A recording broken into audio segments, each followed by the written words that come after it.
Hello friends, welcome back to Fluffy style. இன்றைக்கி நம்ம ஒரு ரெசிபி வீடியோ பார்க்க போகிறோம். கனவா கிரேவி எப்படி செய்கிறது அப்படின்னு தான். இது நிறைய பேருக்கு தெரியுமா என்னென்னு தெரில. இது ஒரு கைண்ட் ஆஃப் ஃபிஷ் தான். ரொம்ப ரொம்ப நல்லாயிருக்கும், டேஸ்டியாக எறா மாதிரி தான் இருக்கும். ஆனால் கொஞ்சம் குளிர்ச்சி.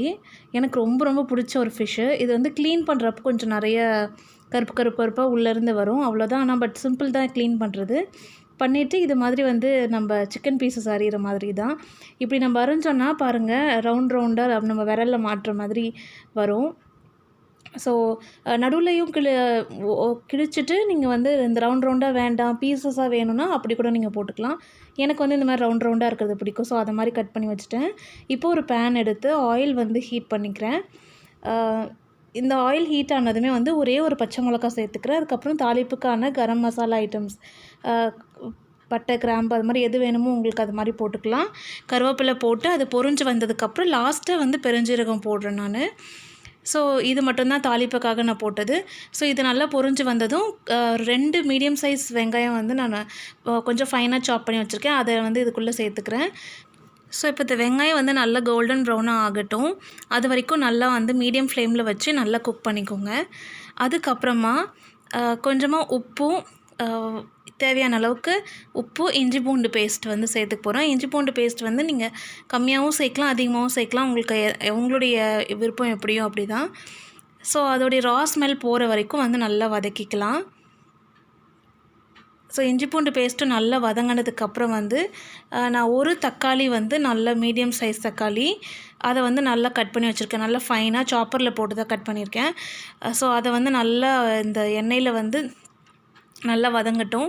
இதில் தக்காளி நல்லா சாஃப்டாகி மேஷ் ஆகி வந்ததுக்கப்புறம் அப்போ தான் கிரேவி நல்ல கன்சிஸ்டன்சி நல்லாயிருக்கும், கிரேவியும் நம்மளுக்கு கிடைக்கும். ஸோ அதுக்கப்புறமா புதினா கொஞ்சம், கொத்தமல்லி கொஞ்சம் போட்டுக்கிறேன். இப்போ நம்ம கறி குழம்புலாம் எப்படி செய்வோமோ அது மாதிரி தான், ரொம்ப ரொம்ப டேஸ்டியாக இருக்கும். எறா மாதிரி தான் இருக்கும். கிட்டத்தட்ட நீங்கள் சாப்பிட்றப்போ டேஸ்ட்டு ரொம்ப நல்லாயிருக்கும். எனக்கு ரொம்ப ரொம்ப பிடிச்ச ஒரு சீ ஃபுட் ஐட்டம் இது. ஸோ இப்போது இந்த புதினா கொத்தமல்லியும் கொஞ்சம் லைட்டாக வதங்கினதுக்கப்புறமா நம்ம மசாலாஸ் போட்டுக்கலாம். மஞ்சத்தூள் போடுறேன். கொஞ்சம் நிறையவே மஞ்சத்தூள் போட்டுக்கோங்க, ஸ்மெல் இல்லாமல் இருக்கும்.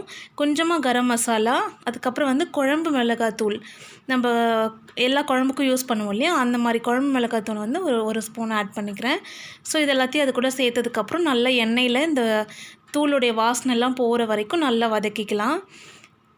ஸோ இது நல்லா வதக்கிக்கிட்டு அதுக்கப்புறமா நம்ம கட் பண்ணி வச்சுருக்கிற அந்த கனவா பீசஸை அதுக்குள்ளே சேர்த்துக்கலாம். நான் சொன்ன மாதிரி நீங்கள் ரவுண்டாக கட் பண்ணாலும் பரவாயில்ல, இல்லை நீங்கள் நீட்டாக கட் பண்ணி போட்டாலும் அது உங்களுடைய இஷ்டம்.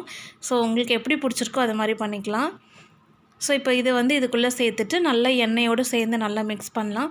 இதில் நீங்கள் தண்ணி விட வேண்டிய அவசியம் கிடையாது. ஏன்னா இந்த கனவாலே கொஞ்சம் தண்ணி விடும். நான் ஆல்ரெடி சொன்ன மாதிரி எறா மாதிரி தான். இப்போ எறா தண்ணி விடும் இல்லையா, அது மாதிரி இதுலேயும் தண்ணி விடும். ஸோ அதனால் நான் எதுவும் தண்ணிலாம் இது பண்ணலை. நீங்கள் குழம்பு மாதிரி வைக்கிறீங்கன்னா மேபி தண்ணி மாதிரி வச்சுக்கலாம், தண்ணி ஊற்றி கொஞ்சம் தண்ணியாக ஆக்கிக்கலாம். நான் கிரேவி மாதிரின்றதுனால இதில் விடுற தண்ணி வச்சு அந்த தக்காளியில் இருக்க தண்ணியெல்லாம் வச்சு அது நல்லா பிறண்டு வந்துடும். ஸோ அதனால தான் எண்ணெய் கொஞ்சம் நிறையாவே நான் ஊற்றினேன். ஸோ இப்போ பாருங்கள், நல்லா வதங்கி நல்லா எண்ணெய்லாம் பிரிஞ்சு வந்துருச்சு. ஸோ கிரேவி ரெடி ஆகிடுச்சு. ஸோ இன்னும் ஒரு 2 மினிட்ஸ் இது லைட்டாக வதக்கிட்டு இதை ஸ்டவ் ஆஃப் பண்ணிட வேண்டியதான். சூப்பரான யம்மியான கிரேவி. இது சப்பாத்திக்கெலாம் கூட அவ்வளோ டேஸ்டியாக இருக்கும். ஸோ சூப்பர் ஹாட்டாக இதை சர்வ் பண்ணிடலாம். அவ்வளோதான், ரொம்ப ரொம்ப சிம்பிள். க்ளீனிங் மட்டும் தான் கொஞ்சம் கஷ்டமாக இருக்கும். ஃபஸ்ட் டைம், செகண்ட் டைம் இப்போ நீங்கள் க்ளீன் பண்ணுறீங்கன்னா அப்போ தான் கொஞ்சம் இதுவாக தெரியும். மற்றபடி பழகிடுச்சுன்னா தெரிஞ்சுக்காது. சூப்பராக இருக்கும். நீங்கள் கிடச்சதுன்னா ட்ரை பண்ணி பாருங்கள். ஸோ ட்ரை பண்ணி பார்த்துட்டு அதோடைய ஃபீட்பேக்ஸ் எப்படி இருந்ததுன்னு எனக்கு கமெண்ட்டில் சொல்லுங்கள். அடுத்த ஒரு வீடியோவில் பார்க்குறேன். அது வரைக்கும் டேக் கேர் அண்ட் பாய்.